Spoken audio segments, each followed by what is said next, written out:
Bonjour et bienvenue dans cette nouvelle séquence coup de cœur. Aujourd'hui, je vais vous parler de Dents d'ours, Big Man Plans et Mortel Adèle. Alors pour ce premier coup de cœur, je vais donc vous parler de la série Dents d'ours, qui est une série en cours en 4 tomes, qui raconte l'histoire de 3 enfants, Anna, Werner et Max, qui sont passionnés d'aviation et qui habitent en Cilicie, qui est une zone qui va se faire annexer par l'Allemagne lors de la guerre 40-45. Et donc on retrouve ces 3 enfants un peu avant la guerre, qui sont passionnés d'aviation, qui partagent vraiment cette envie de voler plus tard. Et il se fait qu'avec la guerre approchant, leurs destins vont se séparer, puisque pour pouvoir voler, les enfants doivent forcément s'inscrire dans le parti nazi. Il va s'en suivre toutes sortes d'intrigues et de rebondissements qui vont faire que nos héros vont se retrouver, bien sûr, pendant la guerre quand ils auront grandi.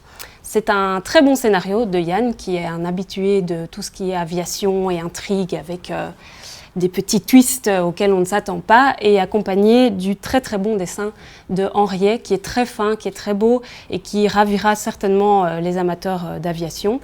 C'est une très chouette BD parce qu'il y a ce côté documentaire sur l'aviation allemande, ou en tout cas l'aviation de manière générale pendant la guerre 40-45. Et à côté de ça, c'est un bon polar et c'est à conseiller à vraiment une grosse tranche d'âge parce que même les plus jeunes peuvent s'y retrouver.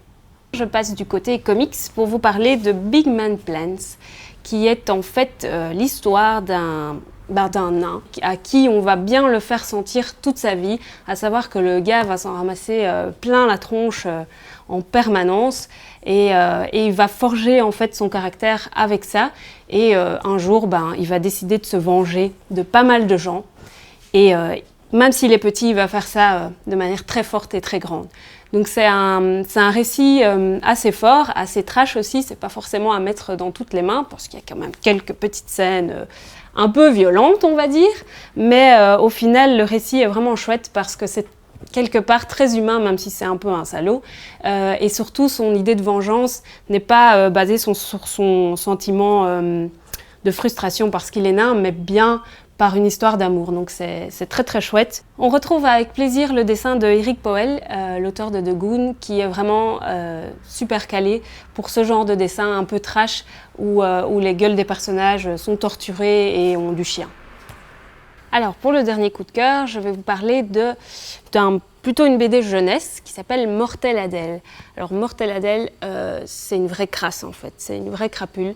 C'est une gamine, c'est à l'opposé des princesses et des paillettes. Donc si vous avez une gamine un peu rebelle, c'est parfait, elle va se retrouver là-dedans. Et en gros, c'est une série de petits gags autour de sa petite vie, de son quotidien, mais où elle est là à bondir sur la première entourloupe à faire. Et en gros, je pense que ça décrit pas mal le personnage, la première page du bouquin, où elle dit « J'aime personne, j'aime pas tout le reste ». Voilà, vous êtes préparés. Et c'est super drôle, c'est à dévorer pour les petits, mais franchement, les parents s'en prennent quand même un petit peu la tronche, et finalement, c'est très drôle pour nous aussi. Donc si vous adorez, vous pouvez directement passer en mode addict, puisqu'il y a déjà 10 tomes qui existent, et le dernier vient de sortir. Voilà, la séquence coup de cœur, c'est fini pour aujourd'hui. Je vous propose d'enfiler votre plus beau maillot, vos clapettes de plage, vos BD préférés pour l'été. Bonnes vacances et on se retrouve à la rentrée.